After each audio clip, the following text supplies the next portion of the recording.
Hello everyone, my name is Marco. So when I was a law student, I found myself in a very unusual place, on a reality TV show in China called An Exciting Offer.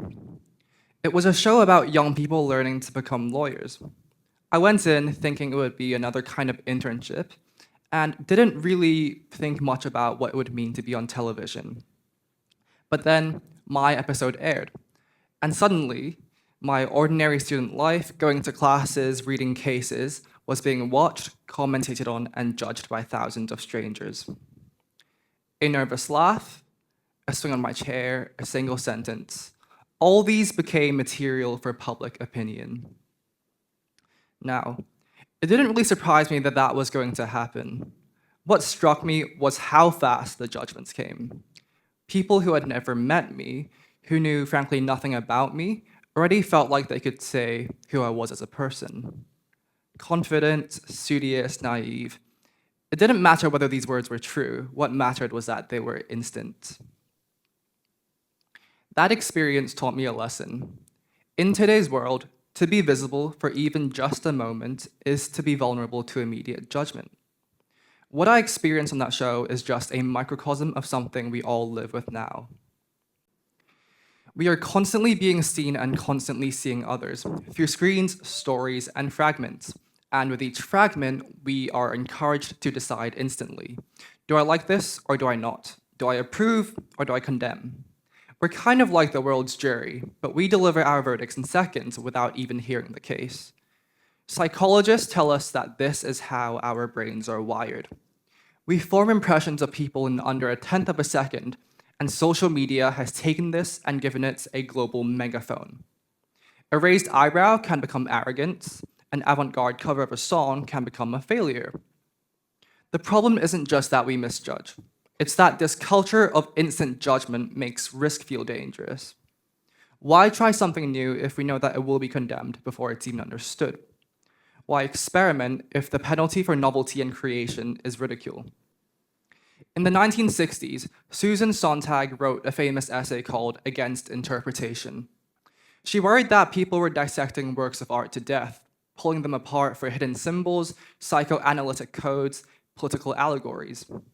In her words, interpretation had become the revenge of the intellect upon art. Instead of letting a painting or a piece of music strike us directly, people were burying expressions under theories. Her warning was in essence against too much interpretation. But what is intriguing to me now, half a century later, is that we face almost the opposite problem. We interpret too little. We don't pause to ask what something might mean or where it might come from anymore. We leap straight to judgments. We might think that TikToks and algorithmic news bursts are delicious, but the problem is that when they become our main intellectual diet, our capacity for cultural understanding shrinks. If Sontag worried about drowning experience in analysis, our danger is drowning it in speed. We condemn before we've even tried to understand something. And when we do that, we strip life of its richness just as surely as the critics she was attacking.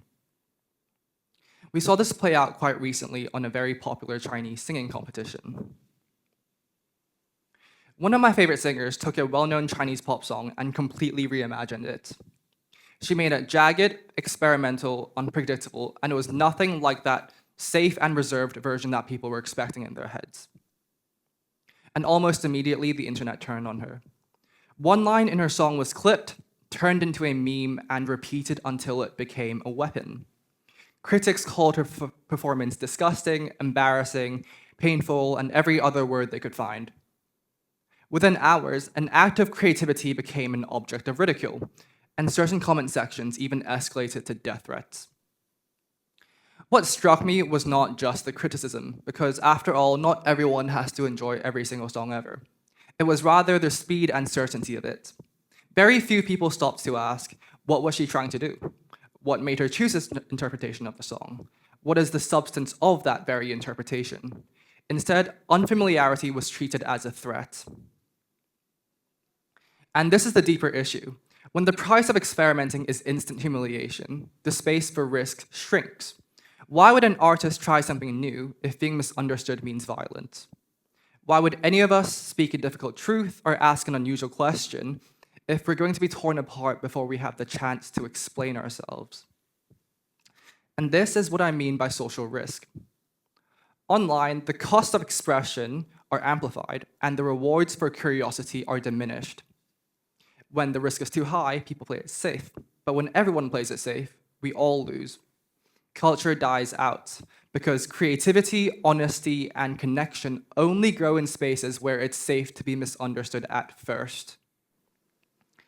The singing competition story is just one example of a larger pattern because we now live in what you call a culture of McDonaldization. Like fast food, our information today is designed to be quick, cheap, and instantly gratifying. We have snackable posts instead of articles, hot takes instead of conversation. Let's be honest for a second. In this day and age, how often do you really see people voluntarily attending TED Talks? And like fast food, our internet is both overstimulating and undernourishing. We get a rush of outrage or amusement, but very little understanding.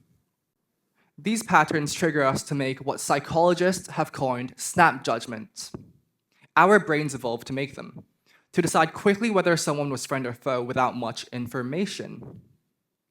But online, these reflexes are amplified, and echo chambers harden moments into people's reputation. The irony is that our impatience makes life feel thinner. Researchers have found that when we're constantly divided in attention, when we never allow ourselves to linger, even pleasure itself diminishes. Everything starts to feel really boring, and when we're bored, we become even harsher judges, chasing the next jolt of stimulation instead of dwelling with what's in front of us. This is why curiosity is not just a private virtue. It is a public necessity. Because only curiosity slows us down. Only curiosity makes us ask, what might I be missing? Without it, we end up in a world of surfaces. Fast, flat, and hostile to anything unfamiliar. Today, our problem is different from Susan Sontag's problem from 60 years ago, but related. We don't linger long enough to interpret at all. We won't even let the work or the person show us their complexity. And yet, interpretation is in the best sense what makes us human. To interpret slowly is to give the world a chance to speak before we judge it. It is to admit that meaning is not always obvious, that there might be layers beneath the surface, that the unfamiliar could one day feel beautiful if only we gave it enough time. This is also what creativity requires. Every new idea begins life as something unfamiliar, awkward, even strange. If we condemn it instantly, we kill it in the cradle. If we interpret it generously, we give it room to grow. Psychiatrist and philosopher Ian McGilchrist said a quote that I love. Attention is a moral act. It creates, brings aspects of things into being. In other words, the way we look at something determines what it can become. Interpretation, then, is not indulgent. It is not academic nitpicking. It is an act of kindness and how we allow others to be more than merely our first impressions of them.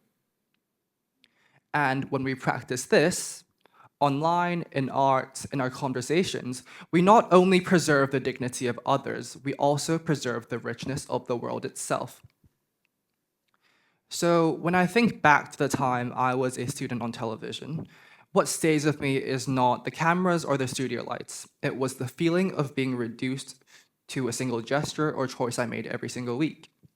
And when I think of the singers I listen to, I imagine the courage it takes them to perform what they truly want to perform, when the probable outcome is to be met with unprocessed rage.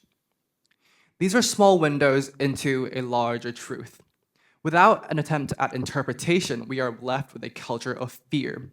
Fear of speaking, fear of creating, fear of showing who we really are. But with curiosity, the world opens up again. Curiosity is not a luxury. It is how we protect creativity against the acid of cynicism. So my invitation to you today is simple. In a world that tells us to react instantly, dare to pause. Thank you.